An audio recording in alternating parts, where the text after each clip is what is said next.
Buenas noches, bienvenidos a esta emisión de la Iglesia del Tercer Día, en donde podremos tocar un tema de interés, que es la vida como debe de vivirse, descrita desde el tabernáculo de reunión, el tabernáculo que Moisés instauró a través del mandato de Dios. Sí, entonces vamos a ir viendo cómo tipifica el tabernáculo la vida cristiana y el sacrificio de Jesús. No únicamente vamos a ver la parte de donde que cada una de las partes tipifica a Jesús en su vida y en su obra, sino también la manera en cómo los cristianos debemos aprender a vivir dentro del parámetro del tabernáculo. En un principio en el Génesis vamos a ver que Dios estableció un orden y este orden tiene una secuencia. Y vamos a ver lo que Jesús nos comentó en una ocasión cuando le preguntaban si debía de haber eh, carta de divorcio porque Moisés lo había permitido y les dijo, desde un principio no era así, sino a causa de la dureza de vuestro corazón Dios les permitió tener la carta de divorcio. Pero a lo que se refería desde un principio, lo mencionó en Génesis, dice, los creó varón y hembra y fueron una sola carne. Entonces vamos a ver que el modelo que tenían en Génesis es el modelo del parámetro que también nos establece dentro del tabernáculo de reunión. Entonces vamos a darnos cuenta que en el tabernáculo de reunión tuvimos varios utensilios y se divide en tres grandes partes y cada una de estas tres partes tiene unos utensilios en particular que se trata de cada uno de los modelos de cómo se tiene que ir viviendo. El primer utensilio, bueno, el primer área que encontramos es el atrio. Y en el atrio vamos a encontrar el primer utensilio que es el altar del sacrificio o el altar de bronce, que era donde el sacerdote venía y hacía su sacrificio. Y vamos a ver qué tipificación tiene. ¿Sí? En los sacerdotes primero se hacía el sacrificio, se traía al animal, se sacrificaba, en el fuego se ponía, se derramaba la sangre y se ponía a quemar en el fuego la carne. Y vamos a ver que este sacrificio tipifica la muerte de Jesús en la cruz. Si dice la palabra de Dios que sin derramamiento de sangre no hay remisión de pecado. Entonces, aunque tipificaba precisamente el altar, el sacrificio de Jesús, que iba a hacer Jesús derramando su sangre, si podemos ver, Jesús derramó hasta la última gota de su sangre en la cruz. ¿Sí? De tal manera que se desangró por completo. Él, cuando fueron a bajarlo de la cruz, ya estaba muerto y por eso no se le quebraron las piernas. Entonces vamos a darnos cuenta que era el sacrificio pleno y completo. Y vamos a ver que Jesús es el cordero que quita el pecado del mundo, no es el que cubre. En el Antiguo Testamento, en el tabernáculo, ahí en el altar del sacrificio, lo que se hacía era sacrificar un becerro o una cabra y se le sacrificaba para cubrir el pecado de la persona que llevaba al becerro. Pero Jesús no únicamente cubre el pecado, sino Él quita el pecado. Juan el Bautista, cuando lo vio venir de lejos, dijo, he aquí el Cordero de Dios que quita el pecado del mundo. ¿Sí? Entonces vamos a ver qué es lo que tipifica en la vida del cristiano. Cuando uno viene a la cruz de Cristo, lo que tipifica es la muerte del pecador para el nacimiento de una nueva criatura.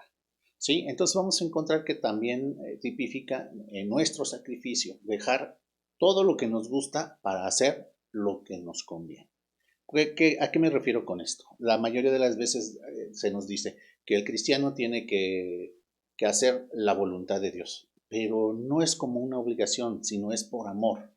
Y no es porque Dios quiera que nosotros le obedezcamos a ciegas. Él nos dio un libre albedrío y lo que quiere es que alineemos ese libre albedrío con su voluntad. Y si sabemos que la buena voluntad de Dios es agradable y perfecta, ¿cómo lo vamos a comprobar? Sometiendo nuestra voluntad a la voluntad de Él. Y es un sometimiento por amor, no es una obligación, porque aún el que tú vengas y aceptes a Jesús en tu corazón y lo invites a vivir en ti, es tu decisión hacerlo, no es que Dios te force a hacerlo, Él te dice que eso es lo que te conviene y te plantea el propósito y está en ti el obedecerlo. Entonces, no es tener que dejar de hacer lo que nos guste por hacer lo que Dios quiere, sino es dejar de hacer lo que nos pudiera gustar, los deseos engañosos que le llama Efesios, los deseos engañosos de la carne, para venir a hacer no otra cosa sino lo que nos conviene, y lo que nos conviene es hacer la voluntad de Dios. Eso es lo que nos conviene a nosotros. El beneficio es para nosotros, no es para Dios. Dios sigue siendo Dios aunque tú no creas en Él. Y el que necesita a Dios eres tú, no Dios te necesita. ¿Sí? Entonces tenemos que entender que hacer este sacrificio de dejar lo que nos pudiera gustar, que no nos conviene, por hacer lo que sí nos conviene.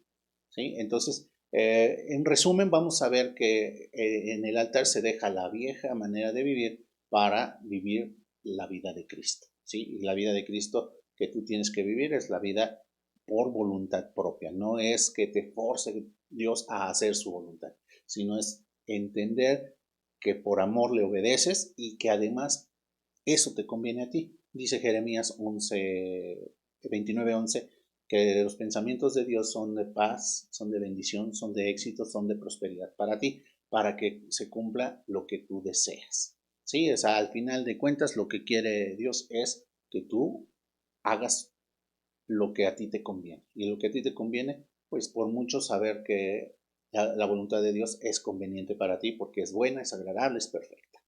¿Sí? Entonces, esta es la primera parte que aparece en el atrio. ¿Sí? Una vez que ya recibiste a Cristo, te vas a encontrar con la fuente de bronce o el lavacro. ¿Sí? Esto aparece en Éxodo 30, 17 al 21 y en Éxodo 38 al 8. 38, 8, perdón. ¿Sí? Y vamos a ver qué tipifica la fuente. La fuente tenía dos partes, una parte superior y una parte inferior. En la parte superior se lavaban las manos, no había agua y te lavabas las manos dentro del agua, sino que te echaban agua y tú te lavabas las manos. Por cultura e higiene, el pueblo judío no se lava las manos en un estanque o en el dentro de una vasija meter las manos, sino se chorrea el agua en las manos y caía en el lavacro, en esta. Asimismo, la parte de abajo del lavacro servía también para los pies y era la manera en cómo se limpiaba. ¿Sí? Y lo que tipifica esto es la limpieza en Cristo. Si bien tú eres hecho una nueva criatura, has cambiado y has cambiado del reino de las tinieblas al reino de la luz, ya tienes una santidad plena y posicional en Cristo, pero vamos a tener que darnos cuenta que en nuestro caminar diario, en nuestro seguir avanzando en nuestra vida, tenemos que seguir avanzando en el proceso de la santificación en Jesús. ¿Sí? Jesús le dijo a Pedro cuando le iba a lavar los pies, que si no se dejaba lavar los pies no tendría parte en su reino. Lo que está tipificando es que requiere de que nosotros observemos y cuidemos nuestra santidad, ¿sí? Porque dice la palabra de Dios que sin santidad nadie verá al Señor. Entonces, esta es la parte del lavacro. Tenemos que aprender a estar limpios, ¿sí? Jesús decía, el que está limpio no requiere más que se le laven las manos y los pies. Entonces Pedro le decía, lávame todo. Y dice, el que esté limpio, nada más requiere de lavarse las manos y lavarse los pies. Esto es porque de alguna u otra manera estamos recibiendo contacto con el exterior, con el mundo, y debemos de tener cuidado de no contaminarnos. Esto es lo que tipifica, esto es lo que significa el lavacro, ¿sí? Que en nuestro caminar nos podemos ir ensuciando, pero podemos lavar nuestras manos y lavar nuestros pies para que dentro de esta limpieza que hagamos, este lavado que hagamos, nosotros permanezcamos limpios en Cristo. ¿Sí? Y debemos de cuidar nuestro testimonio, nuestra manera de caminar. ¿Sí? Es sumamente importante. De repente el cristiano tiende a querer inclusive hasta deslindarse de la responsabilidad que significa el tener que dar un buen testimonio. Dice, no, tú no me mires a mí, no mires a los demás, porque el hombre te va a fallar. Tú mira a Cristo. La manera en que la gente va a ver a Cristo es que se vea reflejado en ti. Si tú no reflejas a Cristo, entonces hay algo que no está muy bien en tu caminar. Entonces, algo que quiere decir que tus manos y tus pies pudieran no estar limpios. ¿Sí? Si Cristo ya te salvó, dentro del atrio, dentro de esta parte, tenemos que aprender a mantenernos limpios, a cuidar nuestra santidad. ¿Sí? Y el cuidar nuestra santidad nos da el acceso al lugar santo, que es el siguiente lugar al que nos encontramos. ¿Sí? Entonces, primero encontramos el atrio, el atrio, y ahora una vez que pasamos del lavacro, pasamos al lugar santo. Y dentro del lugar santo tenemos básicamente 3 utensilios. Y ahorita los vamos a ir viendo cada uno de ellos. Pero es tu responsabilidad cuidar tu santidad. ¿Sí? Cristo te hizo santo, ahora tú tienes la capacidad de caminar en santidad. Y santidad no es otra cosa más que vivir apartado para Dios. O sea, que todo lo que hagas glorifique a Dios. Esa es la manera de vivir del cristiano. Ahora vamos a ver en el lugar santo, lo primero que nos encontramos es la mesa de los panes de propiciación. De proposición, perdón. Esto lo vamos a encontrar en Éxodo 25, 23 al 30 y en Levítico 24, 5 al 9. ¿Sí? Y vamos a ver qué significa. La mesa era de acacia cubierta de oro, lo que tipifica la parte humana del ser humano, de la parte humana de Cristo, también la parte espiritual, la parte divina, que es la cubierta de oro, y se encontraban 12 panes, ¿sí? Los 12 panes estaban distribuidos, representaban a las 12 tribus de Israel y estaban distribuidos en cierto orden. Pero vamos a encontrar que la primera tipificación es que son 12 panes. ¿Sí? El número 12, por lo regular en la palabra de Dios, vas a encontrar que tiene que ver con gobierno, con autoridad. Entonces, lo que tipifican estos panes es que tú tienes que cuidar tu manera de ser autoridad, por un lado para ti. Lo que representa es la autoridad de Cristo en tu vida. ¿Sí? Entonces, eso es lo que tipifica primeramente. Pero también representa que hay un alimento que viene de Dios. No dice la palabra de Dios que no solo de pan vivirá el hombre, sino de toda palabra que sale de boca de Dios. Entonces, si bien Dios va a darte el alimento espiritual, digo el alimento físico, también te va a dar el alimento espiritual y con esto se va a sustentar tu alma, porque Dios se encarga de tu ser completo. Tú tienes un espíritu, un alma y un cuerpo, y Dios te alimenta tu espíritu, te alimenta tu alma y alimenta tu cuerpo. Entonces, dentro de todo esto es lo que tipifican los panes. ¿Sí? Estos panes están hechos para el alimento del sacerdote, es el alimento con que Dios te alimenta a ti, que tipifica la palabra de Dios, ¿sí? Y como tenían un orden de posición, estaban en hileras de 6, entonces tenían un orden y representaban a cada una de las tribus. Lo que tipifica este orden es el orden que debes de tener. Cristo siempre vivió en el orden del Padre. Y eso es lo que nos enseña esta palabra y esta parte de los panes que estaban en la mesa. Los panes tipifican el orden que debe de haber en tu vida. ¿Sí? No puede haber santidad si no hay orden. Tenemos que entender esta parte y tenemos que aprender a vivir en el orden de Dios para que podamos tener orden en nuestra vida. ¿Sí? Los panes eran recubiertos de incienso, y lo cual tipifica la relación estrecha que debe de haber entre Dios y tú, porque el incienso tipifica la palabra, el pan tipifica la palabra y el incienso tipifica la oración. ¿Sí? Entonces no hay interrelación o no hay una relación estrecha entre Dios si tú no oras, por lo cual es importante tener la oración en tu vida y tener la palabra de Dios. 2 puntos importantes para tu crecimiento espiritual y la vida que Dios quiere que vivas en el lugar santo es precisamente para guardar esa santidad, es guardar tu palabra y es guardar la palabra de Dios y es tu oración. Dice, ¿con qué limpiará el joven su camino? Con guardar tu palabra. Así nos dice este salmo, y eso es importante que lo podamos entender. Guardamos su palabra, pero también estamos viviendo en oración con Dios para comunicarnos. La oración es un diálogo con Dios, no es un monólogo. Hemos aprendido mucho a tal vez expresar solamente una oración y Señor, te doy gracias por esto, por aquello, en el nombre de Jesús, amén, y te paras y te vas. No, tienes que esperar una respuesta de Dios. Aprende a escuchar la respuesta de Dios, ¿sí? Y la respuesta de Dios es conociendo las palabras. El Espíritu de Dios te va a revelar las palabras, ¿sí? Y lo vamos a ver tipificado precisamente en el otro utensilio, el candelero. ¿Sí? Esto está en Éxodo 23, 31 al 40 y en Levítico 24 del 1 al 4 y Números 8, 1 al 4.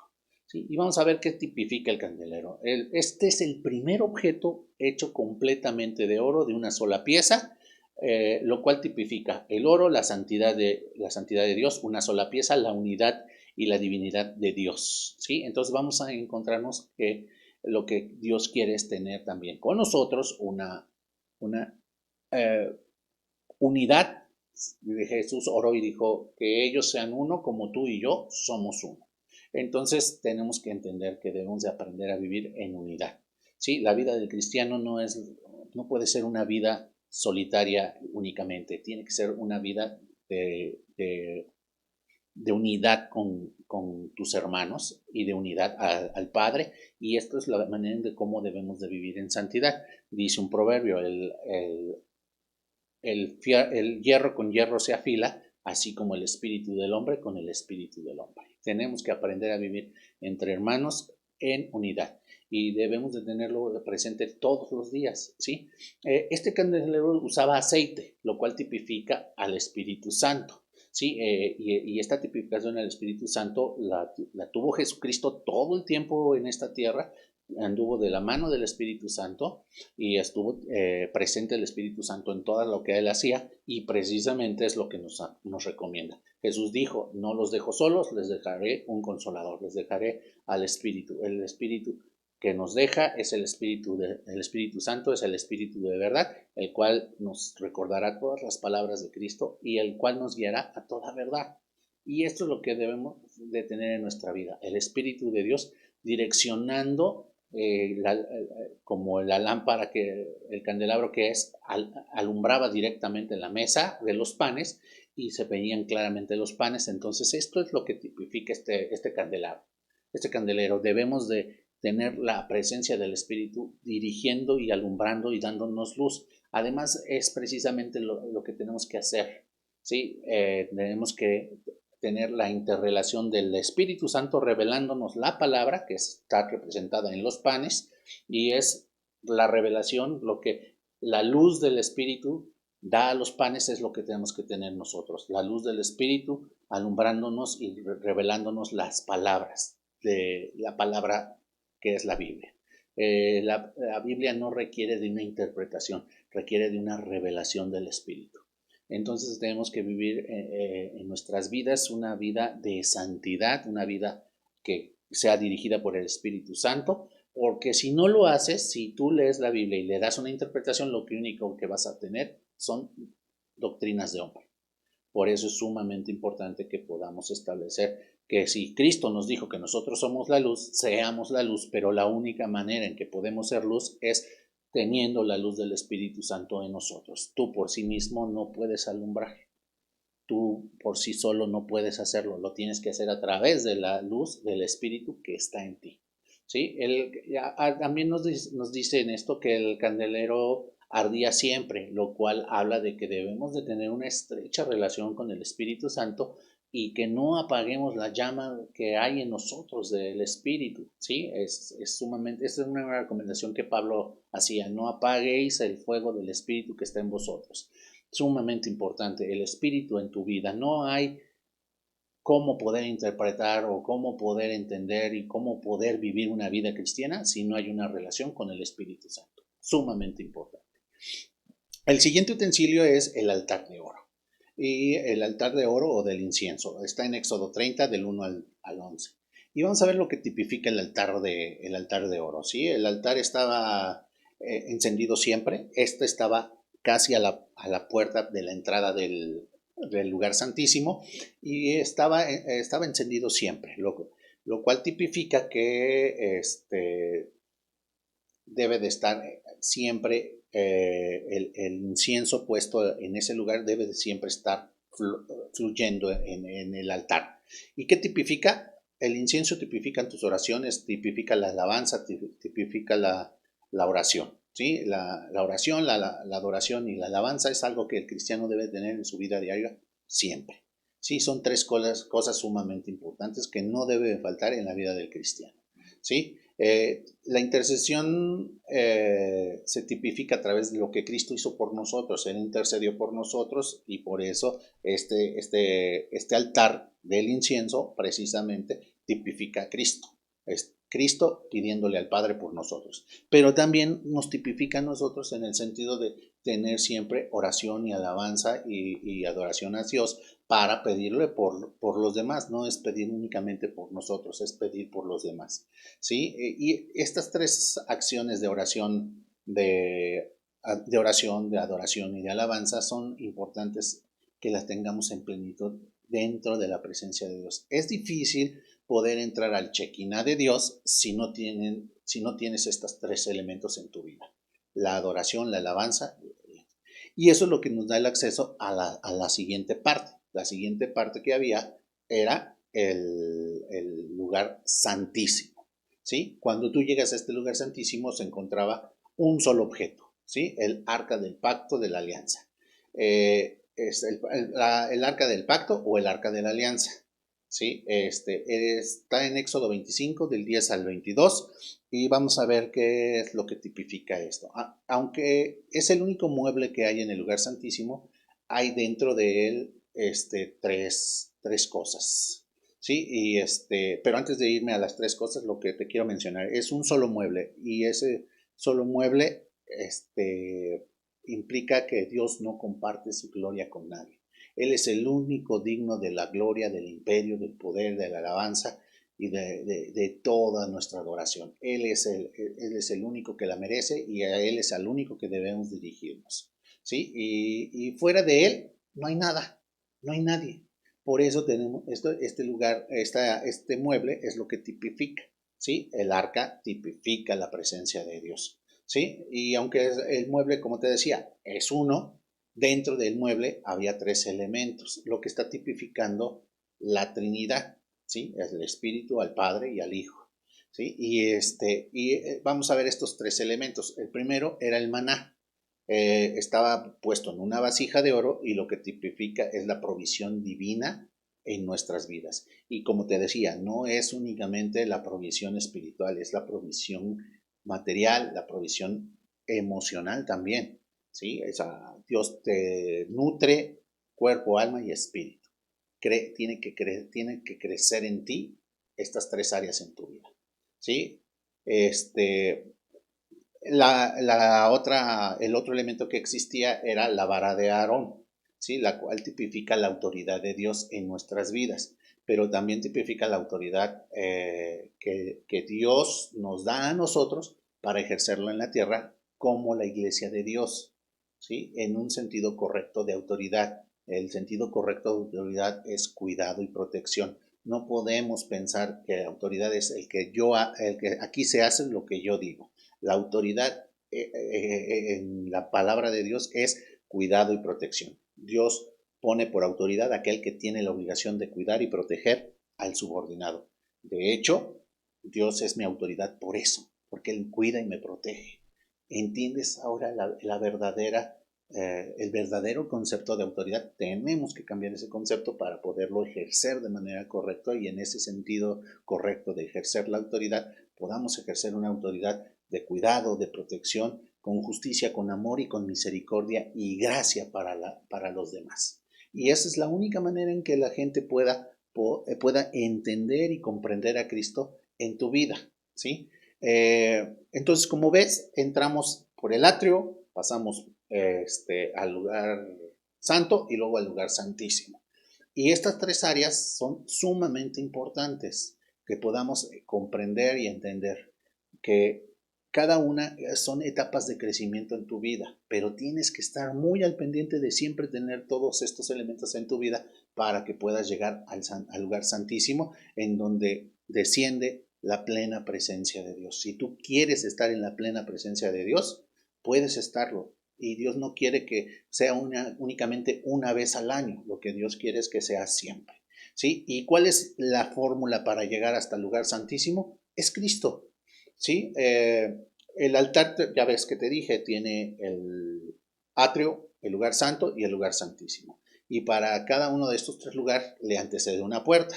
¿Sí? La primera puerta es llamada el camino. La segunda puerta es llamada la verdad y en la tercera puerta es llamada la vida.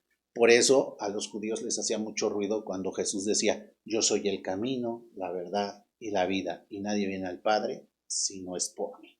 Es a través de Jesús que podemos llegar al Shekinah de Dios. Si tú quieres vivir en el Shekinah de Dios, si tú quieres vivir en la santidad, si tú quieres tener la presencia de Dios en tu vida siempre y la relación estrecha con el Espíritu Santo, busca llevar a cabo cada uno de los elementos y los utensilios que te mencioné de una manera práctica en tu vida. ¿Sí? Ahorita, por cuestiones de tiempo, traté de resumirlo y hacerlo lo más entendible posible de manera rápida. Pero se, se dice fácil, pero tiene su grado de complicación en cada uno de los elementos, pero no es algo que no puedas hacer. Dios te ha habilitado y te ha dado al Espíritu Santo. Jesús está en ti y el Espíritu Santo que está en ti te llevará a tener la revelación completa para que puedas atravesar por el camino, la verdad y la vida y llegar al Padre y vivir en el lugar santo con el Shekinah de Dios. Que Dios te bendiga.